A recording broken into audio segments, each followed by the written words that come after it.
Everybody for sending messages, and Angie's Pantry, thanks for chiming in, chatting with me while I was doing that live yesterday. And one of the questions that I get a lot is, how do I prospect for my business?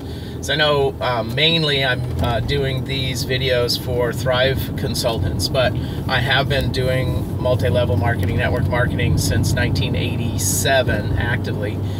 And so a lot of these tips are applicable to your business as well. And so one of the most important things, you don't ever want to shoot down other opportunities. It's okay to compare other opportunities, but you don't want to be negative or shoot them down. One of the things that I mention when I'm talking about multi-level groceries to your door is it's about as consumable as it gets. And so I'm not asking anyone to jump ship. We do have a lot of people who have jumped ship with us. And I've got one guy who has vitamins. He has over 10,000 people in his downline, and he's looking at our marketing plan, our compensation plan. See, even I do that. The compensation plan, to see at what point he can jump ship from that other company and come over here. And of course, you know, ultimately you're a business owner, and so you have to make your own decisions. And this actually applies to anything. If you're a startup, if you were inventing a new video game, or if you invented a robotic suit, maybe let's say an exoskeleton, a powered robot suit that would allow paralyzed people to stand up and walk and exercise. What if you invented that and you wanted to start a company that was doing the research and development? And yeah, I'm smiling and laughing just a little bit because I actually did that. I had a crazy idea. I had been paralyzed. I spent 9 months in the hospital, 9.5 years of therapy before I could actually skydive, jump out of an airplane again, and horseback ride and water ski. So it took me 9.5 years to get my life back, so I don't take it for granted anymore. But I'll tell you, I was passionate about that. I'm still passionate about it. And back in the early days, it was just me. And actually, I was so focused on it. I actually had friends and family members that would have secret meetings to talk about me, to see if they needed to do an intervention, because I had this crazy idea that, you know, I couldn't even go to college, and I was gonna start a company researching and developing exoskeletons. They're like, man, this guy's taking science fiction, he thinks it's real science. And actually I created a new area of science in research called biosynthetics, and I couldn't get the website because someone else bought it and they're selling it for $35,000. So I'm like, whatever. I got published papers on biosynthetics. I own it. I'm the first one. And so anyway, you know, when it comes to prospecting for business partners, really that's what you're doing. You know, I talked to a friend of mine who has a company doing facials, and you know, they sell makeup, and the way they do it is they do free facials. You know, they come in and they do free facials, and it's, you know, it's just like at the department stores. You know, you come to the makeup counter, they do your face, your nails, whatever, and you fall in love with it, and pretty much if you fall in love with the salesperson and the product, then you're in. You'll buy and you'll keep buying. And that's the old sales model. You know, the whole retail store concept is going away. We have the internet is here to stay, and social networking is here to stay, and we just add revenue to it. You know, there's a lot of people trying to figure out how to monetize social media, and really the best way to do that is with some kind of business opportunity. There are affiliate marketing strategies. There's people, and I don't know because I haven't seen the numbers, but there are people who say that they are millionaires from affiliate marketing, where they've done links to other websites on their videos and their social media. And I'm sure it works. I know that Gary Vee, I know I've met him, and I've read his books, and I've watched his stuff. I know he's for real. I know he took a real brick and mortar business and made it real, and grew it 10 times, you know, from 4 million to 40 million, and he used the internet back in the early days. He did email marketing in the beginning. He was one of the first guys to invest in other social media sites. He watches them and he invests, and he was listening to Gary Vee. He was talking about how he had an opportunity to invest in Uber and he didn't do it. He missed round one, and he said he left $700 million profit on the table. Oops. He said, don't cry for me, because I got into second round and made $200 million. That's Gary Vee. So back to recruiting for your business. If you are watching this, you either have just gotten started in an opportunity, or you just got the intro. We call them intro one, where you first meet them. You know, you just talk to somebody. Maybe you've gone to a second look meeting already. So typically you get a contact from somebody, a text message or a Facebook message saying, hey, you got a couple minutes, and this is the way I do it, and this is maybe the way you got contacted. And when you get back to them, they say, well, what's it all about? So sorry, I started to switch tenses there because I'm saying maybe you're watching this because you've gotten started, or you're thinking about it, you're doing due diligence. Looks like the connection is having challenges, so hopefully this is still running. So anyway, back to how do I prospect for my... Okay, looks like we are back live. I don't know if this continues the same video or if it comes on another one. Let's see. Lori Cash, consultant for a few years, but struggling, trying to make stuff happen. Thank you, Lori. And your comment just faded from my screen. So, but good. So since you're on, I'm going to talk to you. So I did years ago, back in 1996, I was involved with another company. This was my second multi-level opportunity, and I had sponsored a bunch of people. We were making about $1,700 a month, and I was like, okay, now what? I gotta make this. I wanted to get to the next level. I wanted to go from level 1 to level 10. And my level 1, I was just making $1,700 a month, and I wanted to make $5,000 a month. And Stacia Kennedy did an awesome video yesterday, and I watched it again this morning, and I'm gonna start applying that. And so I'm gonna recommend that you find her on Facebook if you can. If not, send me a message and I'll get you a link to the video. And it talks about where you're at now. Just look at that as level 1, okay? You've been in for a few years, you have all this knowledge, you have all this training, but you're not making the money that you want. You can't get anyone to listen to the opportunity. You're at level 1. Then look around you and your company and your opportunity and ask yourself, who is the person that's making the money that I want? Who's the person that has the lifestyle? So you along and a pencil. I was doing this with a bunch of young folks, and one of the guys looked at me and said, Monty, none of us have a pencil. And then he said, none of them know what a pencil is. And they say, oh, wait a minute, he's an art student, he knows what a pencil is. He said, but none of them, we don't use pencils anymore. They all have their devices. So get out a spreadsheet or a draw thing on your tablet or your phone or whatever, and you want to just do some brainstorming. If you're really good at typing, do that. If not, be old-fashioned. Get out a pencil and a piece of paper, or a pen and a piece of paper, and you want to start thinking, before you make that list of names, you want to think, what are the attributes of a leader? What are the things about the person I admire that makes them the way they are? What is it about their lifestyle, you know, the money they make, the time they have, the way they do their business, the way I feel when I interact with them? Because you know how sometimes at work you interact with somebody and when you're done talking to them, you don't feel good? Then there's other people that when you're done talking to them, you actually feel better. They edify you. They make you feel good.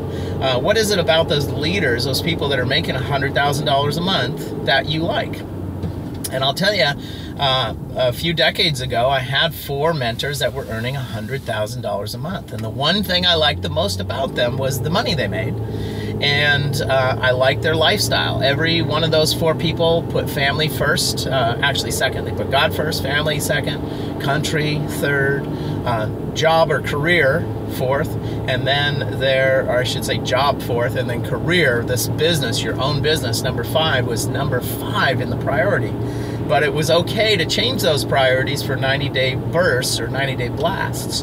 And so in those 90 days, with agreement from family and friends, you have to get their permission, you have to get their support, you have to get their agreement that it's okay for you to put everything else on the back burner. It's like, if you can imagine, you had a job, and at your job, you either had to do double shifts or you were fired. And you know, if that was a real thing, if you had to do double shifts or you're fired, all your family and friends would support you. They would help with babysitting, they would help with dishes and laundry, and you just, instead of 8 hours a day, you want to put in 16 hours a day.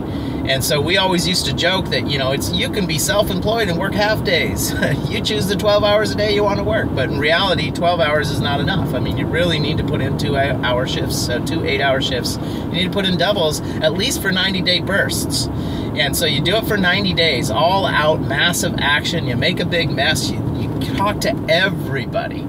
But before you go talk to everybody, you need to know what you're going to say. And so what I always lead with is, I lead with, I'm looking for fun people that are fun to work with.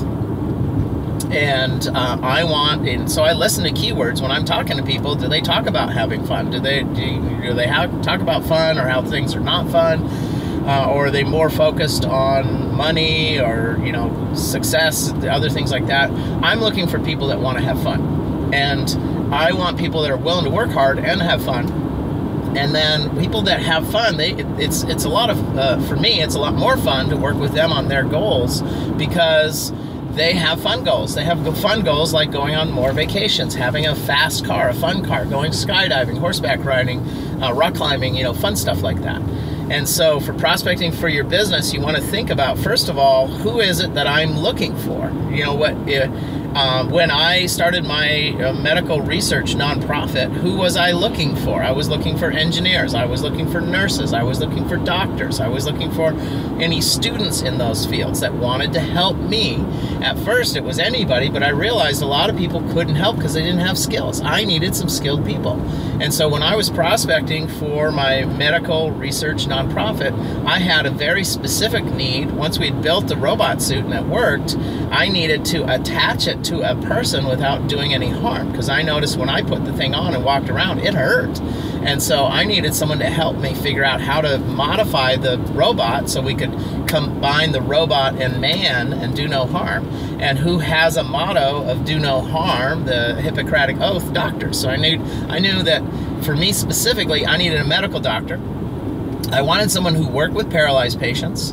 I wanted, because I was in Seattle, I wanted somebody that was affiliated with the University of Washington in some way, and possibly somebody that might be involved with the Veterans Hospital in Seattle. And that was my need, that was my want, that was my prospect profile that I was looking for. And so for over a year, everyone I met, when I told them, hey, what do you do? And they said, what do I do? And so I told them what I was working on, my project, and I said, oh, by the way, do you know anybody that's a medical doctor that is affiliated with the University of Washington, the Veterans Hospital, and works with spinal cord patients? And if they happen to be paralyzed, it would be a bonus. And this one guy, Michael, I think it was Lafford. Anyway, it was a pharmacy. He owned a pharmacy. It was in Ballard. And he said, oh, you got to talk to my friend Steve. And he got him on the phone and handed the phone to me. And then Steve introduced himself, and he said, well, I'm a medical doctor at the Veterans Hospital. I'm a professor at the University of Washington Medical School. And I was paralyzed in my teenage years. And he said, I might be your guy. And so he came out to the lab and he said, oh, you built an electrocardiometer. It's so funny because I built this thing, I didn't even know what it was called. And it was really fun. But, so prospecting for that dream, for that vision that I had was important. Also had a point where I wanted to buy a horse ranch. I wanted to buy a horse ranch and live there, and I didn't have the $1.2 million I needed to buy it and move in cash. And so I needed to find somebody who was involved with the horse business. I needed to find someone who owned a horse ranch and would be willing to work with me. And so I built a team around that horse ranch as well. And we built a horse wellness center where people traveled from around the world to come get trained as a certified horse wellness consultant. And we certified over 100 wellness consultants on how to take care of horses. And recently was able to save a friend's horse's life. That was so awesome. Applying some of the medical technology that was developed in Japan for people, we were able to help a friend save their horse's life. So it was woohoo, so awesome. It's fun to have those experiences in your past that you still have that ability. So back to prospecting for your business. Prospecting for your business, you need to design a profile of what that person would be. So what's that winner? And like I said, you want to find someone in your company or in that industry that's already making the money you want to make, has the lifestyle you want to have, and you like them. I prefer to like, you don't have to, but I prefer to like them. When I had my 4 mentors that were earning $100,000 a month, I liked all 4 of them for different reasons. I mean, they were totally different. One guy wore a Hawaiian shirt all the time, never wore a suit. Other guy used to be a car salesman. The other 2 guys were wearing fancy suits all the time. And Reed Nelson and Al Kiernan, they were the guys that really taught me the 90-day blast, 90-day push, all-out massive action.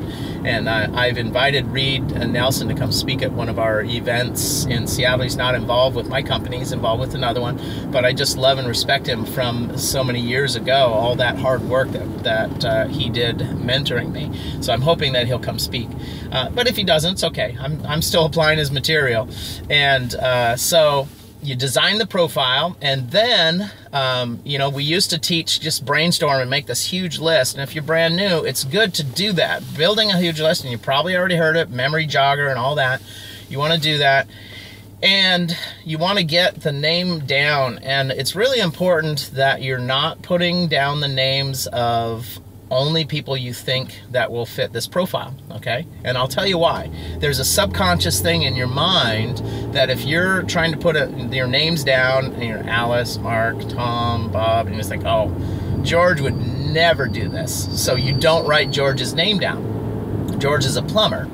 And so what happens is your brain says, okay, nobody named George can do this. Nobody who's a plumber can do this, and so let's not put any of those down. Now, what happens if you actually say, well, George will never do this, and you write George's name down? You say, well, George is a plumber, but he won't do it, but this other George is a police officer, and he was telling me how he didn't like that people would say, I don't need guns because the police will protect me. However, be afraid of the cops because they'll kill me. Being a cop, he didn't like that. And so then, you wrote the first George down who's not going to do it, and then wrote the second George down. He's got a reason he wants to get out of what he's doing. And then you think, oh, Gene is a plumber. And what had happened is if you refused to put the first George down, you would have not gotten the second George, and you would not have gotten Gene. So just put all the names down. You're trying to do a massive download. And one of the things you can do is brainstorm first and put all the names down on the paper. The goal is to get 100 names. And I've done brainstorming sessions. If you're interested, let me know. I'll let you know when we're doing another brainstorming session. We'll often do a webinar conference call and just do brainstorming with other people on there. And oh, great. Lori's a retired cop's daughter, so you know what I'm talking about. I have another friend, Brad, he's super cop, and he couldn't get into the department that he wanted to, so he ended up going with a different department, and turns out he liked that a lot better. And now he's been undercover for over 20 years. Long hair, stinky clothes. It's so funny because you would never know that he's a cop. I mean, unless you're related to one, then you could probably figure it out.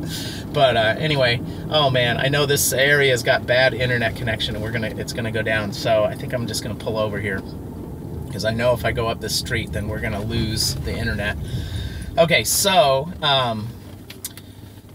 you make the list, you get all those names down, and then at that point, that's when you go back and start going through the list, and you want to make a star on there. Now, you want to design a profile for your business based on the successful people that you know.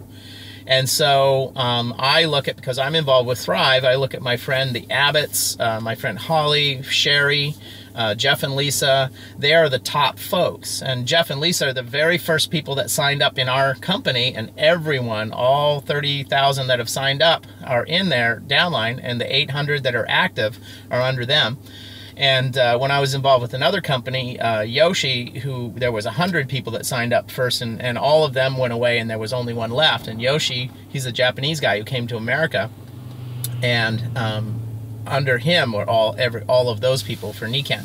And so you look at the attributes of the winner, the successful people, and you draw out what is it you like about them. Well, they have balanced family time, but they also have different experiences. One was corporate. They bought and sold companies, so they're venture capitalists.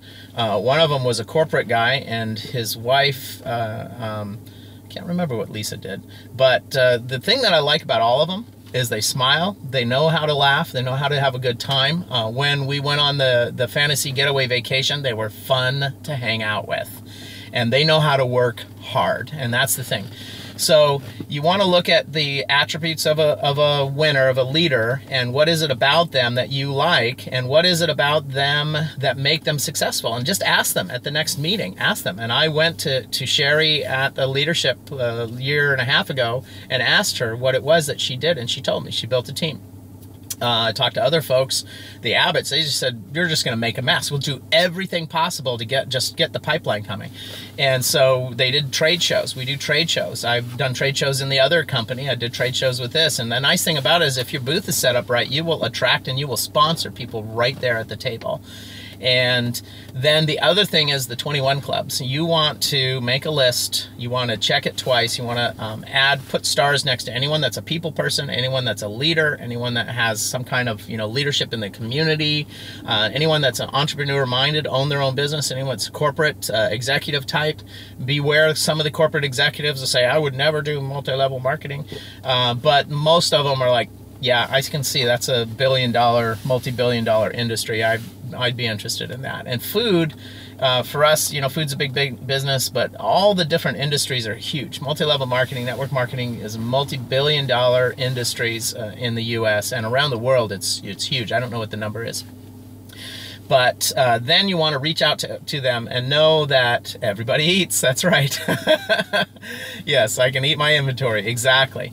And so, with food, we've heard that it's 4 trillion. CBS actually did a study, and it's actually over 5 trillion, $5.2 trillion, I think, because of the meal kits. They did a special story a couple months ago, and it was about the food industry last year. 2017 was over 5 trillion. And so, then you want to do text messages and Facebook messages and say, hey, have you got a minute? When they get back to you, then you try to get them engaged in conversation. They say, well, what is it all about? And remember, if it's somebody you haven't talked to in years, like someone from high school, I recently talked to someone from grade school, and I hadn't talked to them in decades. And I told them, I would love to get caught up with you later, but right now, the most important thing is I want to talk to you about my business, my business, and tell them about the product, tell them about how fun it is, and you're looking for somebody that would be fun to work with, and how they have these vacations that they give away every year. And I just tell them, I'm looking for people that'll be fun to have on those vacations. And one of the things for me is when I went, there was only one other guy that played golf, and we couldn't get a foursome together. So I want to make sure I got at least 4 people that could play golf on the next trip. We're going to Panama this year, or in 2019. And so we're going to be playing golf. There's a driving range right at the resort. So, I mean, come on. And so, and then that you're looking for people that'll be fun to work with. And then you want to book 21 appointments in the next 7 days. I mean, if you're serious and you want to launch this 90-day push, you want to book 21 appointments. And the way you do that is 21 contacts a day. You want to 21 text messages go out every single day. And you've never traveled with your clubs. Okay, so you got to go to Panama, and we got to play. So we got Jeff Warnick, you, and me. So we just need one other person, and we should get 8. That would be fun. So you want to send out 21 text messages or Facebook messages every single day, new ones. Look at your Facebook friends and see who do I know, who's on the list that I don't know, and start reaching out to them. Hey, how do we know each other? And if you don't know them, then get to know them and use FORM, family, occupation, recreation, message. And I did a video called STP, and it'll talk to you about the details of that and get to know them. So the people that you do know, make sure that they have the opportunity. Here's one of the things that's really important is you don't want to go to convention and see one of your friends there that someone else talked to about the opportunity. And that would be the worst thing. And so I have a friend who's a pastor, and I remember he went right out of high school, he went in the mission field, and he was showing the Jesus movie over in Africa. And when he came home, he visited an old neighborhood, and one of the other kids from the football team came up to him, and he saw Derek, and he punched him in the arm. He like wham! He hit him hard. And Derek thought he was going to give him a hug or, you know, a light punch, but he punched him hard. And he says, "You knew about Jesus and you were going to let me go to hell and you didn't tell me?" and Derek was like, And so I can tell you what, at that point, Derek changed. He made sure he told everybody about Jesus. And that's how you should feel about your opportunity, because you don't want your friends to end up going to hell. And of course, you don't want your friends to have a life that sucks because they don't have the money. And so you don't want to see your friends at the convention or the leadership meeting, and so you want to be the one that talks to them. Just make sure. You know, I have a guy who's a big time guy in network marketing. I've been talking to him for 6 years. Every 6 months I send him a little info, and now he's actually, after 6 years, he's finally thinking about tasting my product. He hasn't tried it yet, but I'm not going to give up on him. You know, I had a lady just last Sunday, we did a tasting at her house. She's been getting my monthly newsletter for 5 years, and she finally, 3 weeks ago, called me up and said she wanted to actually, she sent me a text and an email, and we did everything by text and email. And so that's why I say send out text messages. I used to teach people to get on the phone and call people, but people don't answer the phone anymore. They see it and they'll call you back, or they'll send you a text and say, "What's up?" So text message, "Hey, what's up? You got a couple of minutes? Let's chat." When you get into a conversation, chatting with them, "Hey, I want to talk to you about my business." And they're like, "Oh, no, not interested." Well, then you're done. Go on to the next one. And say, "Hey, that's all right. You know, even if you're not interested in the business, you got to try this food. It's amazing. Or try this product, this hair care stuff, this vitamins, this prepaid legal." I have friends that sell educational services. Whatever it is, think about the reason they can't live without your product and make sure that you share that with them. And you want to lead with the business. Offer them the products if they're not interested in the business. Then ask them for referrals for the business. Ask them for referrals for the product. And if you have any kind of host benefits, I create gift certificates and use those as incentives. I give away gift certificates, $50, $25, $10 gift certificates to people who give me referrals and that sort of thing. And I have a couple people that I have a $100 bill that I offer them when they give me a paying referral. I pull out a $100 bill and say, "Hey, look, here's $100 for you if you will give me a referral that signs up, if they join, if they build it big." So there's a lot more to it, but I just wanted to mention that for prospecting for your business, you want to make a list, check it twice, identify the profile or avatar of a successful consultant who would sign up with you, figure out what those attributes are, and you want to include things like they're a leader in the community, they know people, and they're business builder, entrepreneurs, that kind of thing. And then you want to just start texting and Facebook messaging, 21 per day. Get to a point where you schedule 21 appointments in 7 days, and you want to do that week after week after week. And I hope that this helps. Let me know if you have any questions, if you have any follow-up videos you'd like me to do. This is Monty Reed for Thrive Life. Have a great day.